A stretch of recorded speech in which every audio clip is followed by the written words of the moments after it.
नमस्कार, मैं हूँ मीनाक्षी लेखी और आप सुन रहे हैं सुनो शारदा 90.8 FM।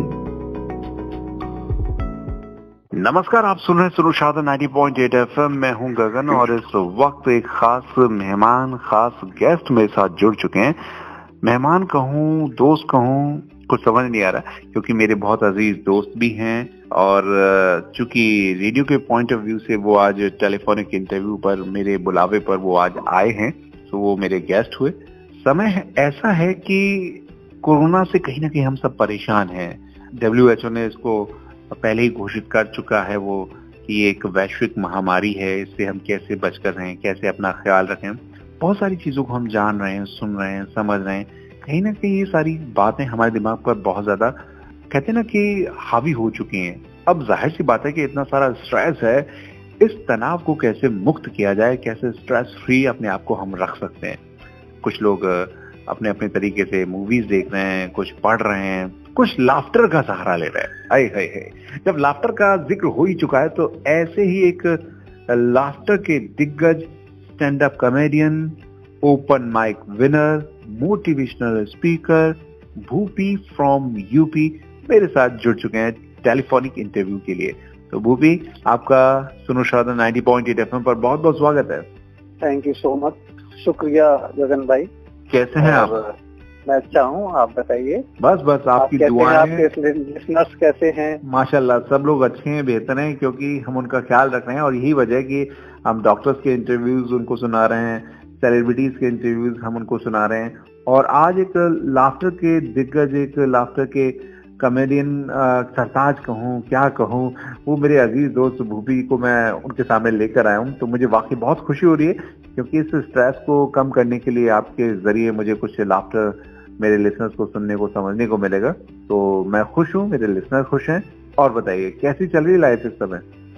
लाइफ बहुत अच्छी चल रही है जी। और जब से क्वारंटाइन और ये लॉकडाउन हुआ है, हाँ, तो मेरा एक कंपनी वाला गद्दा एक तरफ से बैठ गया है जिसपे मैं बैठता हूँ। Oh my God. उसकी शेप बदल गई है। अच्छा, मतलब शुरुआत कर ही दी आपने।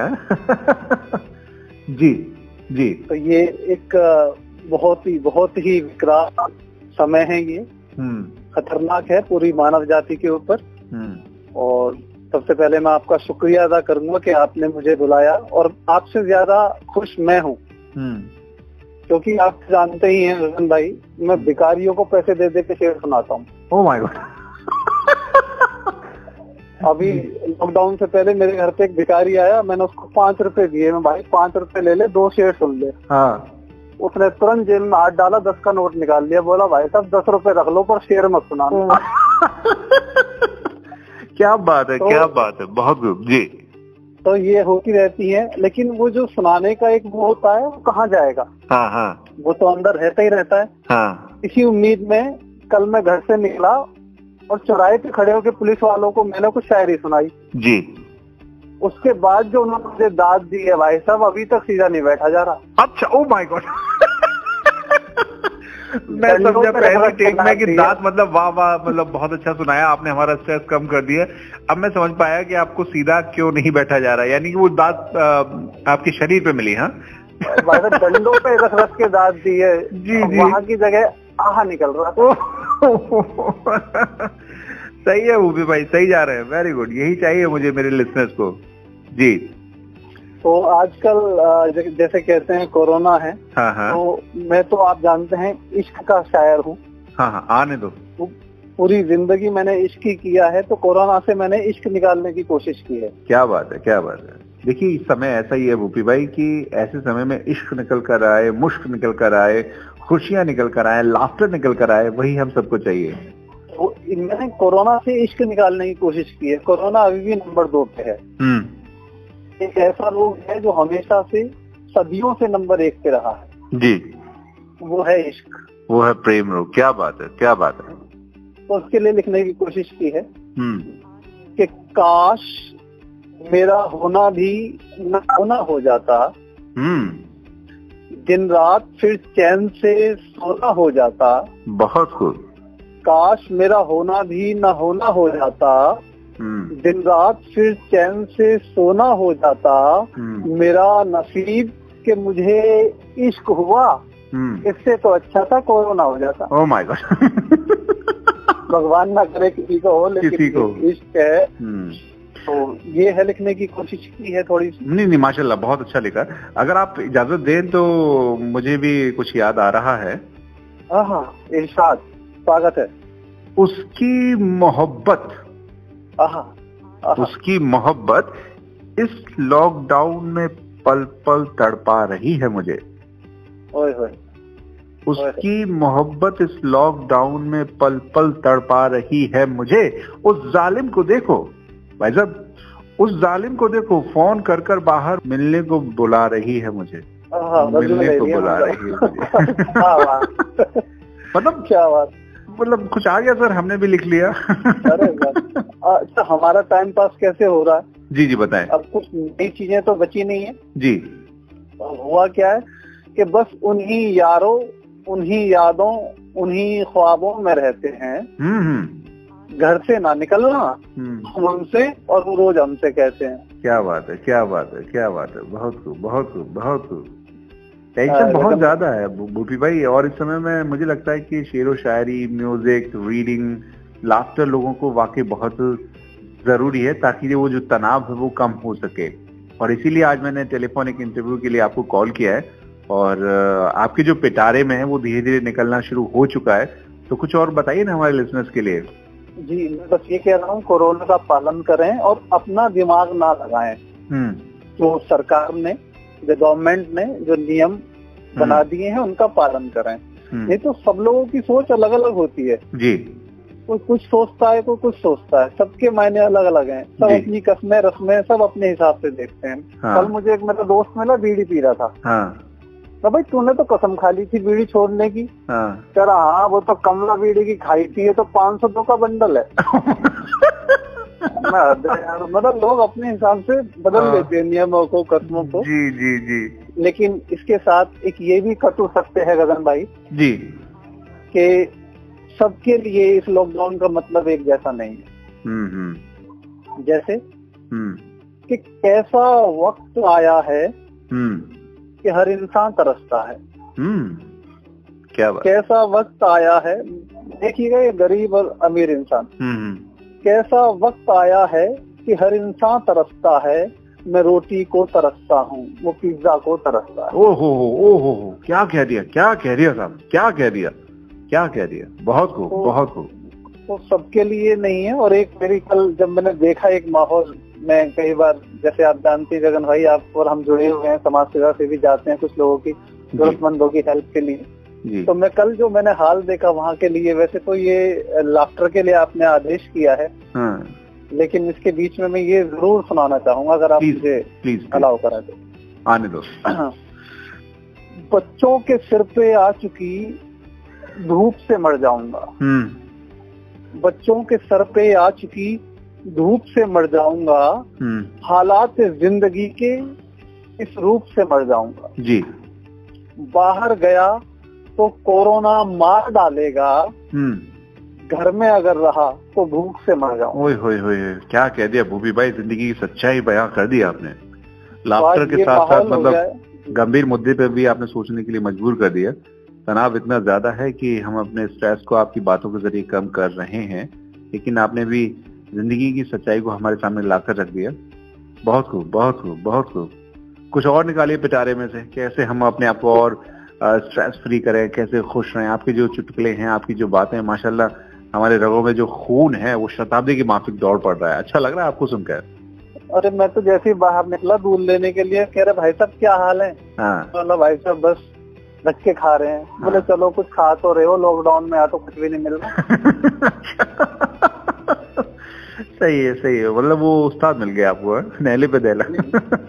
अच्छा, आगरा में भी क्या लोग दिखावा ज्यादा करते हैं। अच्छा, मैं लिसनर्स को बताना चाहूंगा, भूपी फ्रॉम यूपी, जो कि कॉमेडियन है और ओपन माइक विनर है, ये आगरा से है। तो अब आप कह सकते हैं आगरा की बात। तो मैं बताना चाहूंगा कि आगरा के लोग दिखावा बहुत करते हैं जी। पीते तो बीड़ी है पर उसको रखते सिगरेट के डिब्बे में। अच्छा। मतलब ये हालत हो रही है। वैसे अच्छा, आगरा जी। वैसे ये है कि धूम्रपान स्वास्थ्य के लिए हानिकारक है सर। बिल्कुल सर, बिल्कुल सही कह रहे हैं, करना ही नहीं चाहिए। इसके लिए अगर आप बोले तो मैं छोटी सी कविता रख दूं आपके सामने। हाँ हाँ हाँ, आने दीजिए। धूम्रपान के लिए थोड़ी सी ब्रज भाषा इसमें आ सकती है। अरे क्योंकि देखिए सर, मैं मथुरा से हूँ, आप भी मथुरा से ताल्लुक रखते हैं और हम साथ साथ आगे पले बड़े हैं, और मथुरा का जिक्र हो और उसको हम छोड़ दें, ऐसा हो नहीं सकता। आंध्यो गुरु आंध्यो। तो हाँ, लो साहब, नाम से शुरुआत। हाँ, कि बीड़ी टीवी की मूल है, हाँ, जाए देव तुम छोड़। बीड़ी टीवी की मूल है, जाए देव तुम छोड़। ये शरीर जर्जर करे, दर्द करें सब जोड़। रेल मोटर मंदिर थिएटर में वर्जित है धूम्रपान। सही बात है। तो इसका सेवन करे, उसका कहीं नहीं होता मान। खट्टी मीठी चटपटी, या में कछु नहीं आवे स्वाद। खट्टी मीठी चटपटी, या में कुछ नहीं आवे स्वाद। कफ खांसी पैदा करे, व्यर्थ पैसा हो बर्बाद। क्या बात है, चोखो आनंद आएगा। पैसा हो बर्बाद, समझ में अब न आवे। हाँ। और घर वाले मुँह फेर ले, बास मुँह में पे आवे। सत्य वचन प्रभु जी। तो कहें बाबू राम, ये हमारे पिताजी का नाम है, क्योंकि मैं तो मना करता ही नहीं किसी को। हाँ। छीन के, आप तो जानते ही हैं, हम तो छीन लेते हैं। तो कहें बाबू राम, खर्च करो ना दाम, न बिगड़े आगे की पीढ़ी। और चाहो अपनी अच्छी सेहत तो पहले छोड़ो सिगरेट बीड़ी। क्या बात है, क्या बात है, बहुत राधे राधे। आनंद आगो साहब, आनंद आगो, बहुत अच्छा, बहुत अच्छा। देखिए, हमारे लिसनर्स को यही चाहिए कि माहौल वाकई बहुत गंभीर है, सब्जेक्ट भी इतना गंभीर है। कोरोना वायरस और जो महामारी है उसने हमें झकझोर कर रख दिया है, सोचने पर मजबूर कर दिया है। और ये भी सच है भूपी भाई, मुझे लगता है कि अगर ये वक्त हम सोचने या समझने पर या गहन अध्ययन के लिए नहीं गुजारेंगे तो हो सकता है कि प्रकृति शायद हमें मौका न दे। जैसे कि आज हम देखते हैं कि नदियों का जो पवित्र नदियां हैं हमारे भारत की, गंगा यमुना बड़ी स्वच्छ हो चुकी हैं, है ना, जहां अरबों खरबों रुपया खर्च होकर उस योजना के तहत उनको साफ किया जा रहा था, आज इस लॉकडाउन में वो साफ हो गई। दूसरी बात, आप देखें कि पशु पक्षी विचरण कर रहे हैं, वो कहीं ना कहीं निकल रहे हैं। हाँ, जहां उनका हक था वहां इंसान ने कुंडली मारकर वहां बैठ गया। गौरैया हमें देखने को मिल जाती है, उसकी आवाज सुनने को मिल जाती है, कोयल हमारे मुंडेर पे आ जाती है ना। तो कहने का मतलब ये है कि अगर हम नहीं सुधरे, नहीं संभले तो संभलना बड़ा मुश्किल हो जाएगा। क्या कहना चाहेंगे? बहुत बहुत तगड़ा विस्फोट होना है अगर हम नहीं संभले, अभी भी नहीं संभले तो कुछ हो तो सुनाइए इस रिगार्डिंग। हमने नदियों की बात करी, हमारे यहाँ यमुना नदी है मथुरा में। तो वहाँ पे कई बार मेले लगते हैं, तो लोग ट्रैक्टर ट्रॉली में वहाँ से गाँव वगैरह से पहुँचते हैं। तो एक बार हम भी गए एक गाँव के साथ। तो वहाँ पे जो भी डुबकी लगाए, वो डुबकी लगाए, बोले जय यमुना मैया की, जय यमुना मैया की। हाँ, डुबकी लगाए जय यमुना मैया की। एक आदमी परेशान सा खड़ा। बाद में पता करा मैं वो नहीं जा रहा वहाँ पे डुबकी लगाने, क्योंकि उसकी बीवी का नाम था यमुना। वो कैसे बोले? और डुबकी लगा के सब बोल रहे जय यमुना मैया की। वो हिम्मत करके घुसा, डुबकी लगाई और बाहर निकल के बोला जय यमुना, और जो तू है सो तो है ही। क्या बात है, क्या बात है, जो है तो सो तो है ही। सही बात है प्रभु, राधे, आनंद आगो। तो ये चीजें हो जाती हैं इसमें अब, लेकिन क्या करें, हालात ऐसे हैं। और खाली हो ही क्या है, सुबह कोरोना, शाम को कोरोना, शाम कोरोना, बस यही है। लेकिन इसमें अपने आप पे काबू पाना, अपने दिल को खुश रखना, इससे आपकी रोग प्रतिरोधक क्षमता भी बढ़ती है। बहुत माशाल्लाह भूपी भाई, आज आपका रेडियो पर इंटरव्यू ऑन एयर हो रहा है, तो मैं समझता हूँ कि काफी लोग खुश हो गए होंगे, काफी लोगों ने एंजॉय किया होगा, आपसे मिलना चाहेंगे, आपसे बात करना चाहेंगे। तो आप बातों बातों में एक अच्छा संदेश भी दे रहे हैं कि घर पर रहें, सुरक्षित रहें, घर से बाहर ना निकलें, गवर्नमेंट की जो एडवाइजरी है उसको फॉलो करें। कुछ और है आपके पिटारे में, कुछ और आप कहना चाहते हो हमारे लिसनर से? नहीं, वैसे तो मैं अभी तो गला ही साफ कर रहा हूँ, अभी तो पिटारा खोला ही नहीं है। नहीं, आप कह सकते हैं, कहिए। तो अच्छा, उससे पहले मैं एक, जैसे मैं, आप जानते हैं, मैं सिर्फ पूरी जिंदगी सिर्फ इश्क किया है। तो एक इश्क पे मैं एक शेर सुनाना चाहूंगा जी। बाकी लाफ्टर वगैरह भी आता रहेगा बीच में। हाँ। क्वारंटाइन सबके लिए अलग अलग होता है। तो कुछ लोग एक विशेष प्रकार का सेवन करते हैं रासायनिक पदार्थ का, कुछ लोग जो नहीं करना चाहिए। वो क्या चाहते हैं उसका क्वारंटाइन कैसा हो, आशिक भी है और वो पीता भी है जी। हालांकि आपके इतने बढ़िया रेडियो स्टेशन पे मुझे ऐसी बात नहीं करनी चाहिए, लेकिन लाफ्टर के लिए हल्की सी शरारत और बदचलनी होना बहुत जरूरी है। जी, आप वैधानिक चेतावनी भी दे रहे हैं कि शराब और धूम्रपान स्वास्थ्य के लिए हानिकारक है, लेकिन कहीं आप इसमें से लाफ्टर निकालने की कोशिश कर रहे हैं। जी कहिए। जी जी जी।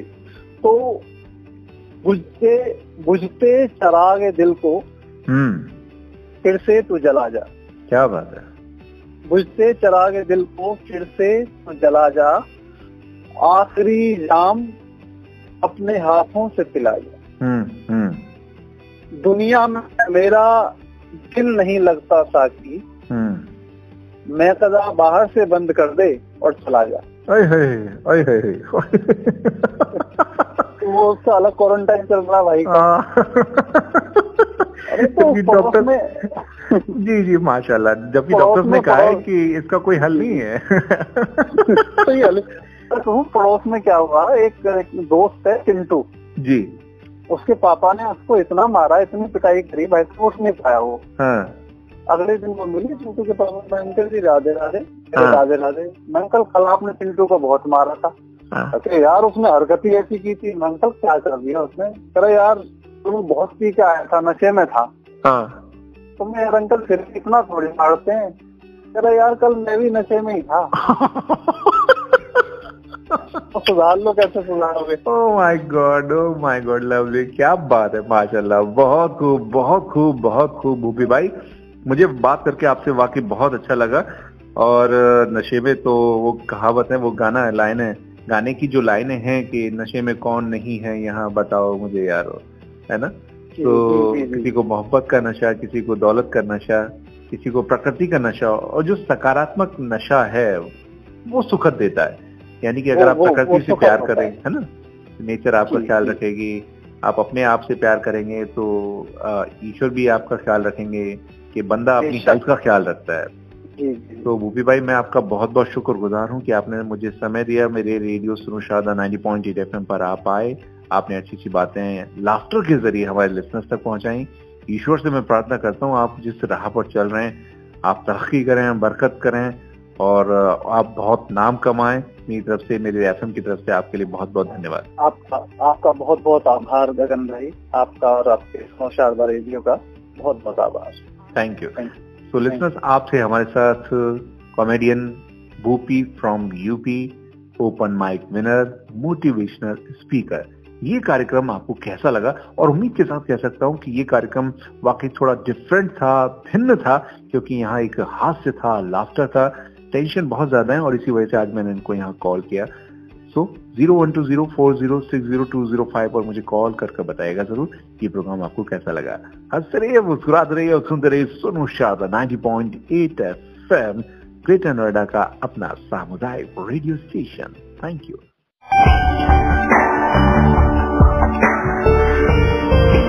सुनो शारदा 90.8 FM, ग्रेटर नोएडा का अपना रेडियो स्टेशन।